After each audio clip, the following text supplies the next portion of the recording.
So my work here is still very much in an exploratory phase, just trying to understand the dynamics that are at play in this government, in this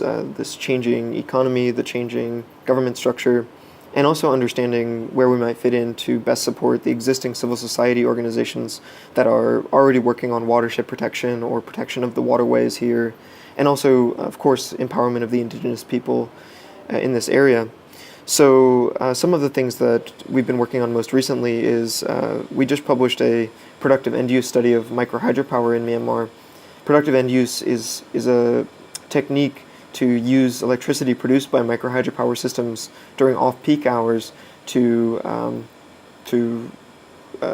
basically generate extra income for the community by either grinding rice or sawing lumber or some other productive end use which might grow the economy locally instead of exporting the value elsewhere.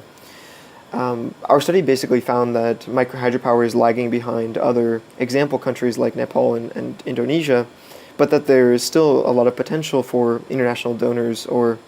even local donors to sustainably invest in a microhydropower system or renewable energy system that's also benefiting local agriculture, sustainable agriculture, and that's also benefiting the local economy as a whole. And also it leaves a lot of room for cooperative structures as well. Another thing that we just recently finished, just last weekend actually, is a community organizer training. The idea behind this training, this was actually a program organized by Green Empowerment. This training was kind of trying to pick up the capacity building effort where traditional microhydro training initiatives leave off. So once electricity comes to a community that may not have been electrified before, that community might be at risk of losing its culture, losing touch with its culture a little bit. And what I mean by that is when you get electricity and you first turn on the television or you first turn on the radio, the first thing that you hear is either Western media or you may hear urbanized media. And so for these remote areas that are ethnically controlled or the ethnic heritage regions, they may not be so attuned to hearing their own language on the radio or hearing their own stories told, or especially when it comes to news events and current events in that community, they may have to wait until somebody from the city center comes to cover that story that might be important to them. So just last weekend we had this training where we introduced the ideas of citizen journalism and also storytelling using even just smartphones. Smartphones